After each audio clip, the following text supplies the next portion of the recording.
all, I'm told that this is the only panel that deals with issues of Dalits.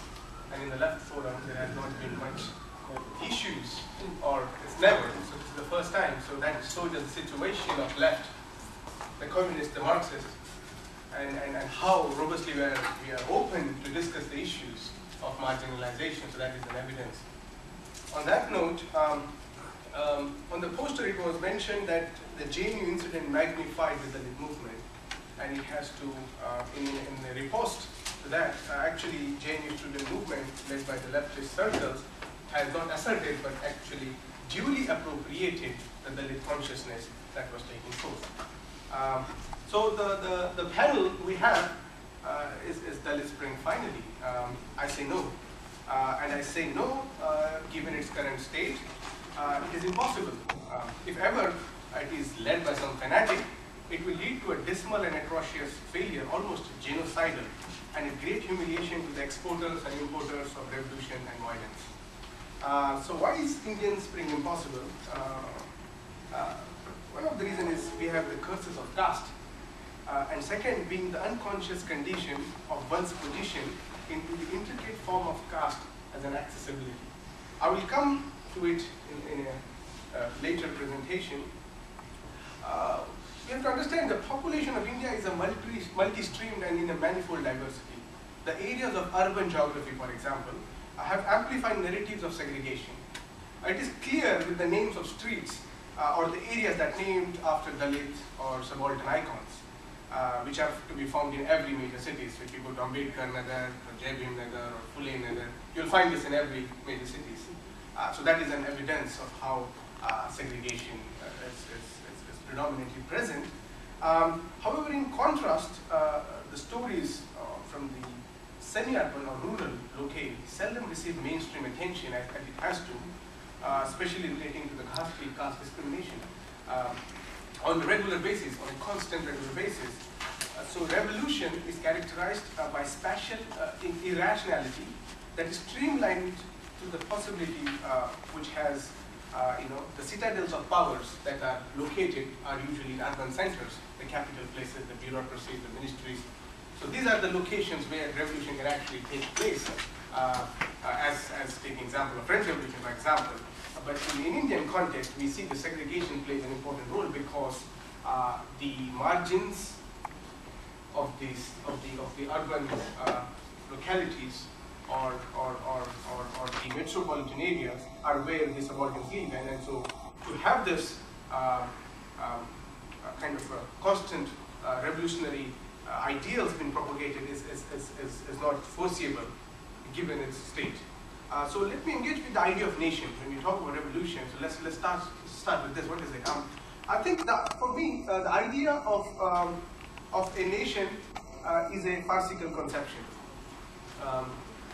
especially when it comes from the commands of the dialectical mixture of the oppressor and the oppressed. So every sloganeering that reaffirms nationhood or the national narratives, they become disqualified and remains unattended when Dalit and tribal issues are brought up in parlance. We have, for example, national mythologies. They are promoted by the Brahmin and Baniya-dominated state-controlled media that kind of mythologizes the conception of nationhood. And it is done by the reiteration of falsified moments of national histories and the prides that come with it. So when we are talking about also revolution, we also focus on the millennial generation and the important aspect of social media. As Washington Post, I think last week, wrote 140 characters of revolution or something. So maybe those are the things which I will also cover in the later part. So let's see what Ambedkar is saying about when we talk about parliamentary democracy. I quote him, those who propound the view that democracy need involve no more than the three devices, which is election and adult suffrage is talking about, are probably unaware of the fact that they are doing nothing more than and nothing different from expressing the point of view of the governing class. The governing classes know by experience that such mechanisms, elections and the idea of democracies, have not proved fatal to their power and their position. So his critique is very much on defense of the caste system as a whole is not doable. Dalits are not the ones, or tribals are not the ones who should take the whole burden on them to defend or to counter the caste system. It has to have a composite structure, an institution that has to counter it. Hence, intersectionality of caste unity should be the cardinal principle of this kind of justice operation. For example, Leon Trotsky, in his introduction to the Communist Manifesto, wrote that it appears as if Communist Manifesto was written yesterday. When you read Ambedkar, it appears that the sentence is unfinished. The full stop is yet to arrive in the ongoing moment and the calamities. Like his observations of reservation, nationalism, Brahmin crookedness, Gandhian sabotage, he says on the national notion of nationalism, for example, whenever the servile classes asks for reservation in the legislature, in the executive or in the public services, the governing classes raise the cry of nationalism in danger. People are led to believe that if they are to achieve national freedom, they must maintain unity, that all questions regarding reservations in the legislatures and executives are inimical to national unity, and that therefore anyone interested in national freedom, it is a sin to support those who ask for reservation. I am quoting Ambedkar from 1948. And this is the same rhetoric we even have today. He further goes on to say, the second means employed by the governing classes is the writing of the lampoons and the parodies calculated to pour ridicule on the demand of reservations. So now here's the thing, I'm just giving one example of the many metaphors of so-called nationalism and how it really resonates us. And now we have to understand why the broader left movement has been a failure, a dismal failure, Western left as well as the native West, left. And Ambedkar analyzes this. He's calling on international left radical leaders, and I'm quoting him, that the untouchables have been waiting in vain for all these years, even for a gesture of goodwill and support from them. Them means international left. These radicals and leftists in Europe and America have not even cared to know the forces behind the Congress, which is the then predominant Brahmin Baniya party, as it is today. Ignorant or unmindful, one does not know, but the fact remains that these leftist and radical leaders have been giving blind and unquestioning support to the Congress, which admittedly is run by capitalists, landlords, moneylenders and reactionaries, only because the Congress calls its activities by the grandiloquent name, Fight for Freedom. So here example is giving the names of great post-World War leftist leaders like Lasky and Kingsley Martin and Brailsford. And also he's quoting the editors of the journals like Nation in America, the New Statesman in England, who are supposed to be the radical leftist journals who are advocating for this right. Coming back to the idea of Indian Spring, for an Indian Spring to come, there are some checkpoints that needs to be marked. And for a revolution to come, there has to be a sound ground prepared to analyze, account, and structure the pre-moment of revolution, the ongoing theories of revolution, and the post-revolutionary moment. It is hopeless at the moment, and it's impracticable, and it's unworkable. There are three timescales that need to be worked out clearly. The theories of Dalit Spring need to come out from amongst the Dalit folks who are on ground and are organizing social movements. Without their assertion and proposition, no eventual imported theory would be as impactful as the organic theory.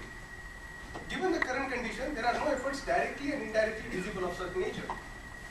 Dalit intellectual class has not provided a willingness, neither a blueprint to chalk out the spring moments. Same goes with the Dalit elite, although very minuscule, who is unconscious of the futuristic ideal. And the other group who could be qualified to lead a revolution is the middle class, aspiring, modestly Dalit educated group.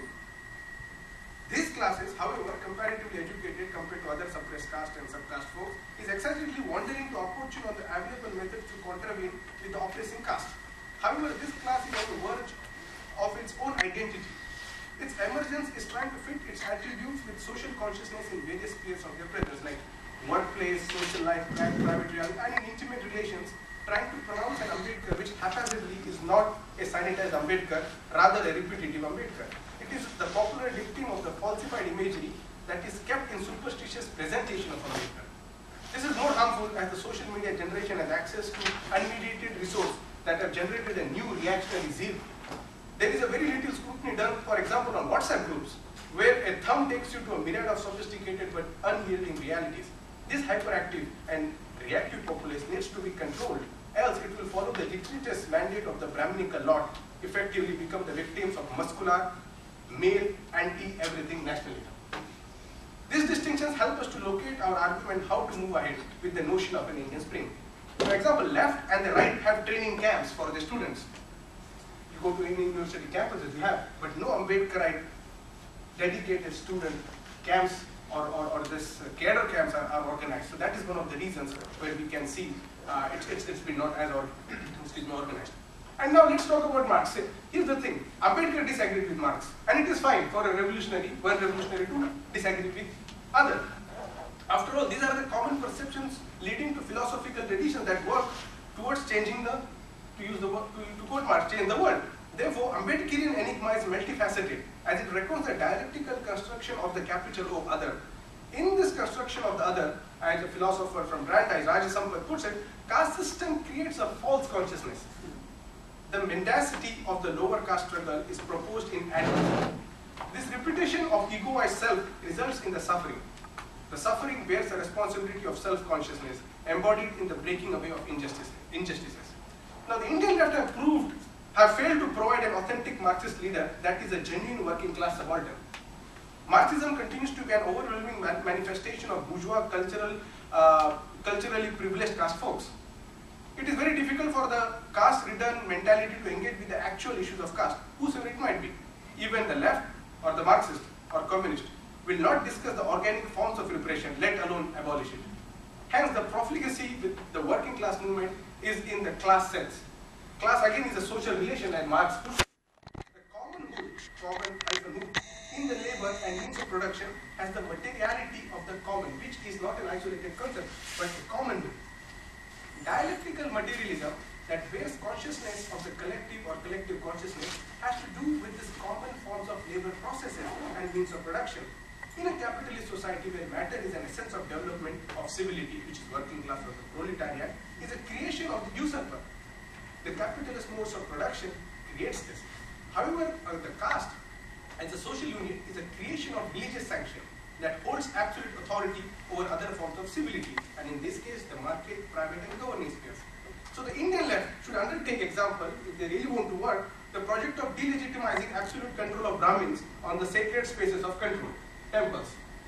For these are the toxic colonization of minds among the subaltern classes. Fule scathingly attacks on the pot-bellied freeloader Brahmin priest, as he calls him, and even EVR in the south have taken this challenge. So the offerings that left offers to the general mass is realized, and one who goes, because the conceptions of political economy, social inequality, politics, and cultural hegemony are discussed, and that's how the attraction comes from the general mass. But once the subaltern goes into that space, it realizes it's a facade. One thing that is so explicit and without hesitance is the steadfastness of the Indian left to not engage with Ambedkar affectionately, rather treating him as an untouchable leader who can be used when campaigning in Dalit conscious constituency. If not, there is shamefully no desire to drive the important theoretical underpinnings that this native stalwart is offering. For him, the organic part of procedural movement is coming out of the subalterns will direct towards the suffering of those bodies who are conscious of themselves. This will lead them to the conception of the very much Hegelian sense of realization of self in the master-slave dialectic. There is a blunt lack of empathy to relate to the oppressed caste citizen folks among the workers themselves in the grouping. In the manifesto of Communist Party, Engels and Marx point out to the most critical aspirations of working class. For them, having an immediate victory by the working class group, which is trade union, is not real, as it is responding to the issues because in the factory you are only responding to the specific issues that are very intimate to you. For them, an expanding virtue of such kind of union workers, which means they want, and what they are professing, of course, is to have this kind of unions across the national locations of production, so that a national struggle can foresee. Now, and that continues to happen in post-modern world, of course, but therefore in a system like India, where a union of caste and workers that are already divided in defense of their own caste position, such a revolution is nothing but a delayed strategy by the Brahmin-led Indian left to retain their privileged position. No one can understand the pain of being a Dalit or a tribal without him or her being born into that condition. One cannot just come out and declare its proposition like those of Marx and Engels in order to attempt and to profess the dictatorship of the proletariat among the Dalit and tribal locales. Without undoing of the intricate social structures, one cannot pretend to be waging war against exploitation.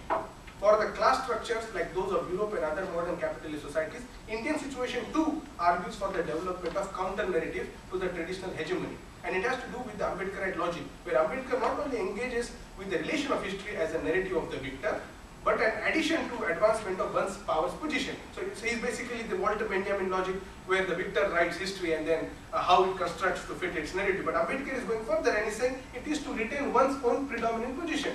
Therefore, to address this feudally infused caste community structure, a denomination of class struggle needs to be altered for Indian setting. As Ambedkar observes in relation to the class structure, these are solely determined by the Brahmin-Baniya nexus that pronounce the deliberation of the bourgeoisie sampling. And I quote him, "The Baniya is the worst parasitic class known to history. In him, the vice of money making is unredeemed by culture or conscience. He is like an undertaker who proposes when there is an epidemic. The only difference between the undertaker and the Baniya is that the undertaker does not create an epidemic, while the Baniya does. He does not use his money for productive purposes. He uses it to create poverty and more poverty by lending money for unproductive purposes." So when we have farmers committing suicide in India, we should attack the main cause of this. And left is not engaging with this. Left is we're talking about the class identity and class struggle, but Baniya is a problem here. Hence, the Indian class structure has to do with the engagements of Ambedkar, whose working class experiments, but Ambedkar was the first guy who formed the independent Labour Party. He was the first guy who experimented with the left principles, whereas the Brahmins were still confused with the Russian imported theory of the Bolsheviks.